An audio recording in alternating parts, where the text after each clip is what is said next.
바로 옆에는 골프장, 골프 연습장 있어요. 바로 옆에.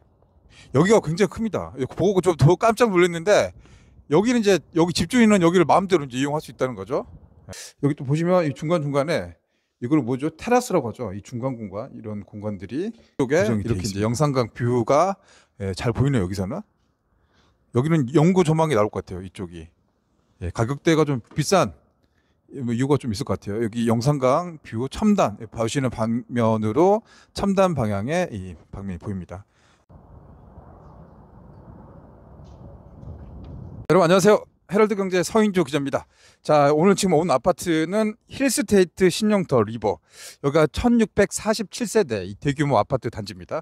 지역주택조합 방식으로 진행되고 있습니다. 뭐 보시다시피 지금 입주해서 이 주민들 거주한 지는 1년 가까이 지금 되고 있는 아파트인데, 지금 뭐 일부 미분양 세도도 남아 있고 이 평수 구성들은 잘 되어 있는 것 같습니다. 이 조경들이라든가 이게 현대건설에서 시공한 이 힐스테이트 브랜드인데, 오늘은 제가 여기에서 대형 평수 이 50평대 아파트, 이 아파트 아마 제가 보는 것도 처음인데, 이 대형 평수 이게 좀 뭐라고 했죠? 하이엔드 아파트급이라고 해야 될까요? 이 가장 넓은 평수, 여기가 한 15억 16평 정도 된다고 하니까 그거 한번 내부 한번 구경을 해보도록 하겠습니다.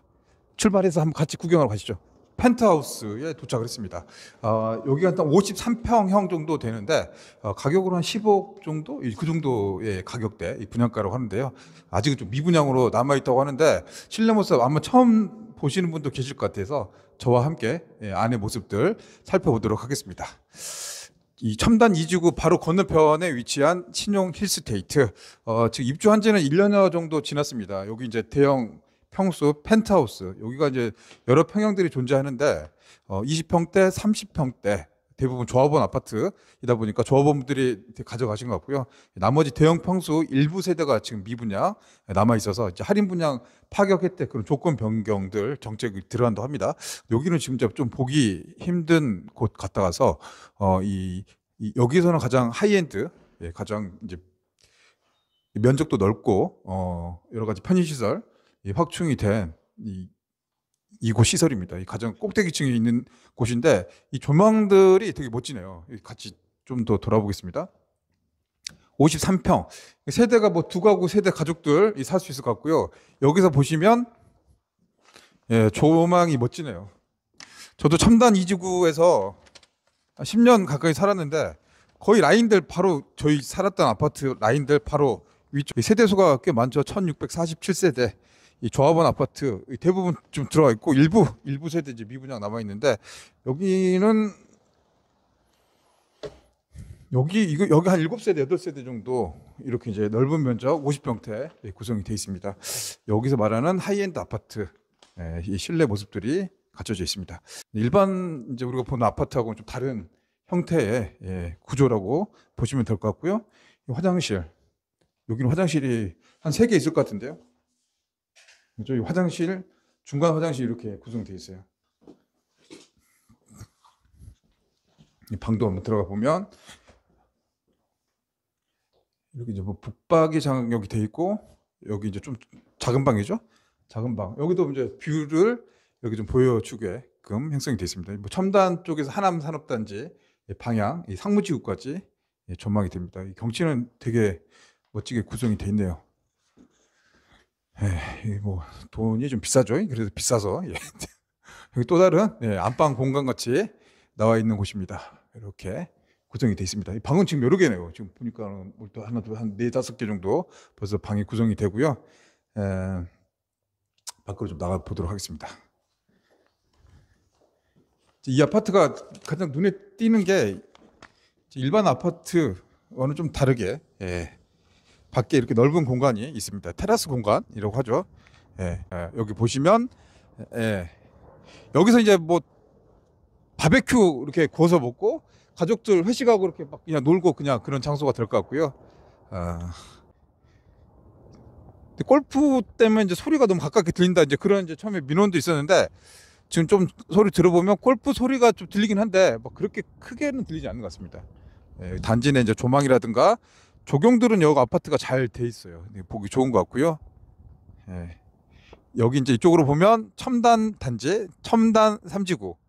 이쪽에 이제 공사 현장들이 진행이 되고 있잖아요. 저기 붉은색, 저기 파란색, 붉은색 공사 현장 첨단 3지구 A1 블록, A2 블록, 또 A5 블록 꽤 많이 올라갔네요. A5 블록, A2 블록 제일 풍경채가 더 공사 진척 속도가 빠른 것 같아요. 지금 얼핏 눈으로 보니까 한 10층 이상은 올라가 있는 걸로 보입니다. 이쪽 장성, 담양까지 조망이 되고 이 첨단 2지구 산업단지 모습들, 또 국립과학관, 또 광주과학기술원 연구단지 모습들도 보이게 됩니다. 이제 광주가 이제 대선 이후에 이제 AI 도시 공약들이 속속 나오고 있는데 AI 산업들이 이제 이곳에 이제 들어서게 된다면 첨단 3지구 기업들 유치들 또 그리고 데이터 센터, AI 컴퓨팅 센터 이런 것들이 구성되면 아마 이쪽 일대가 조금 더 발전되지 않겠느냐 이제 그런 기대 가능성들 높아지고 있습니다. 이렇게 좀 더 오시면 여기 아파트 사시는 분들 여기 마음대로 이제 쓸 수 있다는 거죠. 이 옥상 공간, 테라스 공간 여기는 26층 높이 정도 되는데 이렇게 이제 세대수가 많다 보니까 이렇게 있고 이쪽에서는 이제 뭐 조망도 보이지만 이렇게 담양에서부터 장성까지 추월산 제 고향 마을 추월산 우리 집까지 보이네요. 여기 오니까 또 새로운 또 느낌의 조망을 볼 수 있을 것 같고요. 첨단 3지구도 굉장히 가깝습니다. 이 아파트가 첨단 3지구 A5 블록 1년 전에 경쟁을 했었거든요. 그때는 이제 분양가 놓고 첨단 3지구가 대형 평수 분양가가 좀 쌌어요. 그래서 이제 여기가 이제 둘이 맞붙었다가 패배를 했었죠. 패배를 해서 그래서 지금은 현재는 이 40평대 일부 미분양 물량들을 할인 분양한다라고 해서 좀 이슈가 좀 되고 있는 상황입니다.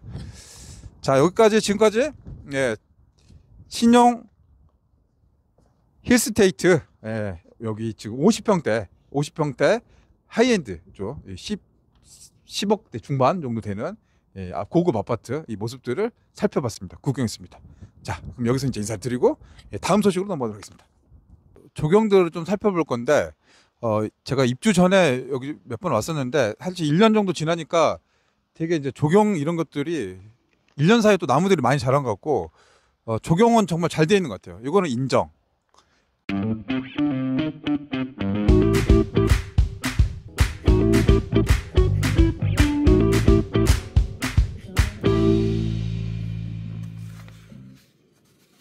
딱 하나의 뉴스만 꼼꼼하게 짚어보는 시간이죠. 목요일에 만납니다. 서 기자가 선택한 오늘의 뉴스 헤럴드 경제의 서인주 기자와 함께하겠습니다. 기자님 어서 오세요. 네, 안녕하세요. 반갑습니다. 네, 광주시가 야심차게 추진 중인 책 읽는 도시 광주 프로젝트가 이 출범 초기 기대하고 달리 좀 구체적 실행 단계에서 속도를 내지 못하고 있다. 이런 점을 시의회에서 지적했다면서요.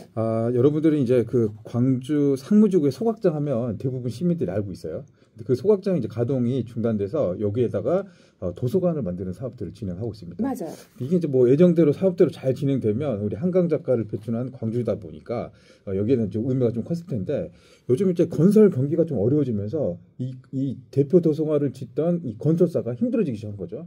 이러면 이제 법정 관리 들어가면서 이게 삐그덕 됐는데 광주시청에서는 이게 잘 될 거다라고 좀 낙관적으로 이렇게 진행을 했었어요. 근데 막상 뚜껑을 까보니까 이게 공사가 지연되고 또 예산 문제가 불거지면서 이 사업이 지연되고 있는데 광주시의회 정무창 시의원이 이제 문화체육실 추가 경정 예산안 안 심의에서 이 대표 도서관 준공이 여러 가지 이유, 이 법정관리 시공사 변경 문제로 2026년 상반기에 재연기됐다. 이거는 광주시 안일한 행정 대응이다라고 지적했습니다. 네. 관련해서 이 사업들은 연기되고 또 연기돼서 이 기다렸던 광주 시민들 입장에서는 이 행정에 대한 좀 약간 지금 신뢰감이 좀 떨어지는 그런 일들이 지금 발생하고 있습니다. 네, 광주 대표 도서관 이걸 또 처음 듣는 분들도 계실 거고 좀 생소한 분들을 위해서 어떻게 지어질 예정이었는지 소개 좀 해주시죠. 일단 뭐 광주의 공공도서관 여러분이 사는 이제 마을 동네마다 대부분 하나씩 이렇게 있잖아요. 근데 이게 좀 상징성 있고 또 규모도 크고 어떻게 보면 최신 이 설비라든가 시설을 구축한 이 도서관 이게 이제 광주 대표 도서관 이름이란 이 명칭으로 좀 지어지고 있는데 앞서 설명한 것처럼 상무소각장 부지에 이 광주 대표 도서관이 지어지게 됩니다. 이 광주시의 지식, 정보, 정책을 대표하는 상징적인 시설인데요. 이 책 읽는 도시 광주. 독서 문화 인프라 확충을 핵심 축으로 내세웠습니다. 이 대표 도서관은 이를 실현하는 허브로 계획됐는데요. 이 총 사업비가 이제 700억 정도 들어가는 좀 큰 사업입니다. 이 도서관의 이제 본관은 물론 이 자료라든가 시민 라운지, 이 공연 이런 것들이 한꺼번에 복합적으로 설치된 문화 공간으로 조성될 계획입니다. 근데 지금 이제 그 지연되고 있다. 그러니까 그 발전성이 지금 없는 거잖아요. 그러니까 지역 건설사의 뭐 원자재 가격 상승이라든지 이런 거 자금난과 경영 어려움이 네. 이게 또 민간 영역을 넘어서 공공사업에도 영향을 미치는 건데 예. 어느 정도 지금 심각한 상황인가요? 지방 부동산이 이제 얼어붙기 시작하죠. 이 건설사들 대부분 이제 시공을 하면 이 공사를 쳤으니까 돈을 받아야 되잖아요. 그래서 자금을 좀 돌려야 되는데 이게 이제 잘 안 돌아온 겁니다. 뭐 집을 지면 안 팔리죠, 미분양. 네. 근데 이런 게 이제 지금까지는 민간 영역에서 불고 터져서 뭐 유치권이라든가 이런 것들이 이슈가 돼서 저희 방송에서 몇 번 소개해드렸는데 현재 이런 사례들이 이제 공공 영역, 광주시가 발주하는 시민 영역의 사업들 이런 것들이 이제 광주 시민 입장에서는 시민 혈세 좀 낭비라든가 공공성 훼손이라든가 이런 이제 지적도 되고 있는데요. 광주 대표 도서관은 2022년에 이 착공을 했습니다. 그래서 이제 곧 만들어진다라고 했었는데 이게 뭐 기초 공정 과정에서 좀 지연이 되고 또 예산 문제 이런 것들이 미뤄지면서 계속 연기됐습니다. 그래서 이제 작년에 12월달 완공된다라고 이제 그런 말들도 나왔는데 이게 또 결과적으로는 지켜지지 못할 약속이 되고 만 겁니다. 이 최근 시공사 어제 제가 현장을 쭉 돌아보고 왔는데 네. 이 대표 도서관을 짓는 지역 건설사가 두 곳이 있습니다. 근데 두 곳 중에 한 곳이 안타깝게도 유동성 위기로 법정 관리를 신청했습니다. 이 상황이 급변했죠.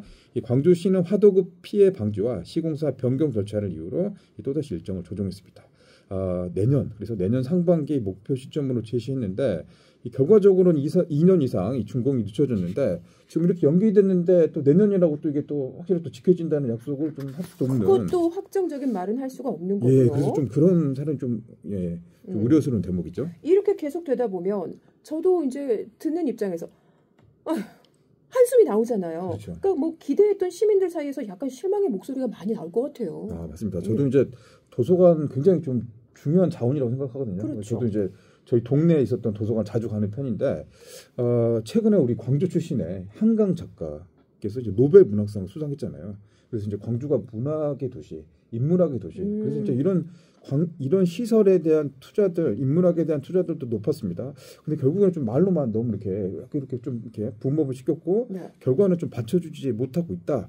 이런 이제 지적들이 나오고 있는데 이 도서관을 가장 이렇게 좀 기대를 했던 분들은 우리 이제 아이들을 키우는 이 학부모들이 이 도서관을 기대를 많이 하고 있지 않습니까? 특히나 상무지구 이쪽 근교에도 주민들 많이 이제 거주를 하고 계시니까 준공이 연기되고 또 연결되니까 좀 허탈하다. 이거 시에서 하는 사업인데 이렇게 계속 연기되니까 이게 뭐냐? 이렇게 이런 그 시선들 이렇게 나오고 있습니다. 네. 결국엔 행정의 신뢰성 훼손 이런 비판이 나오고 있는데 이제 더 큰 문제는 이 사례들이 광주시에서 하는 건설 공공 사업들이 대표 도서관뿐만 아니라 이 다른 분야까지 좀 번져서 이런 것들이 또 계속 나타나지 않겠느냐라는 이제 그런 우려들도 동시에 줄줄이 그렇습니다. 그러니까 이번 사태만 봐도 지역 건설업계 전반 위기하고 맞물려 있다 이런 분석도 나오는데 맞는 얘기예요? 예, 사실은 이제 최근 2년 사이에 지역의 크고 작은 이 건설업체 한 30여 곳이 사실상 뭐 부도라든가 법정 관리 들어가게 됐습니다. 이 말대로 연쇄적인 이 자금난 악화로 이 공공 프로젝트에도 영향을 주고 있는데 이 광주시가 이런 상황을 충분히 예견하고 선제적으로 좀 대처를 했어야 되는데 이런 부분 좀 제대로 좀 미흡했다. 실제로 이제 법정 관리 신청으로 인해 가지고 공정이 멈춘 이 대표 도서관 이외에도 또 다른 복합 문화시설 건립 사업이 좀 지연되거나 멈춰지는 그런 상황에 처해 있는 것으로 알려졌습니다. 그러면 광주시 더 적극적인 뭐 행정 대응을 좀 해야 되는 거 아닌가요? 당연히 그런 게 좀 필요해 보이는데요. 네. 일단 뭐 법정관리 시공사 교체, 화도구 문제 등 공공시설 관련한 건립에서 자주 발생한 리스크에 대한 이 표준화된 이 대응 매뉴얼이 좀 마련돼 있어야 된다라고 이제 이야기들이 나오고 있습니다. 어떤 식으로 이제 행정 대응을 할지 이런 것도 좀 궁금하네요. 예, 일단은 뭐 사업 선정할 때 여러 뭐 기업들, 건설사들이 내가 이 사업 해보겠습니다라고 이제 신청을 하는데 이때 기준이라든가 이 자금력, 이 회사가 지속 가능성이 있고 이 사업을 끝까지 완수할 수 있는 그런 이제 장치들을 좀 더 보완을 해야겠죠. 그런 걸 좀 봤어야죠. 예. 그게 이제 안 돼서 이제 허술하게 사업만 따고 사실 진행 못해서 이렇게 나몰라라 이렇게 돼버리면 결국에 그 피해들이 이제 우리 일반 시민들에게도 오죠. 그렇죠. 예. 그래서 이제 이런 좀 제도적 장치들이 좀 더 보완이 돼야 된다라고 생각이 됩니다. 근데 광주시가 사실은 부채가 좀 크잖아요. 예. 근데 광주 대표 도서관 건립 지원도 있고 예산 증가, 뭐 혈세 낭비 이런 거 예. 지하철 공사도 우리가 해야 되고 예. 뭐 시내버스 준 공영제도 있고 굉장히 좀 예. 걱정이 많습니다. 아, 그러니까요. 광주시가 사실 돈이 그렇게 많지 않습니다. 예산이. 그리고 인구는 계속 줄어들고 있죠. 지금 140만이 붕괴됐으니까 광주시가 이제 빚을 좀 내요. 부채, 지방채를 막 발행을 해가지고 요걸 이제 돈 이제 그 메꿔서 이렇게 하고 있는데 들어올 돈은 적은데 나갈 돈은 많아집니다. 앞서 이제 설명해 주신 것처럼 네. 광주는 지금 곳곳에서 지하철 공사 진행 중이잖아요. 맞아요. 이게 이제 땅을 파면 팔수록 돈들이 많이 나가요. 계속 최근에서는 광주 그 2단계 1호선 구간 거기서 이제 팠는데 안반들이 막 나오는 거예요. 그럼 이 공사 비용들 많이 들어가고 있고요. 최근에 이제 파업을 했다가 좀 멈췄던 시내버스 준공영제 여기도 광주시 재원들이 한 1,400억 정도 들어갑니다. 민간공업 특례 사업들 이런 비용들 또 호남 고속도로 확장 공사도 해야 되는데 이게 사실은 이제 공사 기간이 지연되면서 이 처음에 시작했으면 3,000억 정도에서 공사를 마무리 지을 수 있었는데 시간이 10년 정도 지연되면서 이게 이제 8,000억 정도 껑충 뛰어 올랐습니다. 이 광주시가 감당할 수 있는 이 재정 여건이 안 되다 보니까 이럴 수도 없고 저럴 수도 없고 그래서 결국에는 이제 국가 지원으로 이 사업 이렇게 밀어붙이고 있지만 이것도 사실 쉽지 않습니다. 정치적으로 풀어야 할 것도 많습니다. 어떻게 될지 모르겠네요. 예. 네, 조지철도 2호선도 지연되고 예. 광주 대표 도서관도 지연되고 예. 계속 빨간불이 켜지니까 예. 시민 입장에서는 답답함만 더해지고 있습니다. 예. 자, 오늘 말씀 잘 들었습니다. 예, 감사합니다. 네, 지금까지 서인주 기자와 함께했습니다.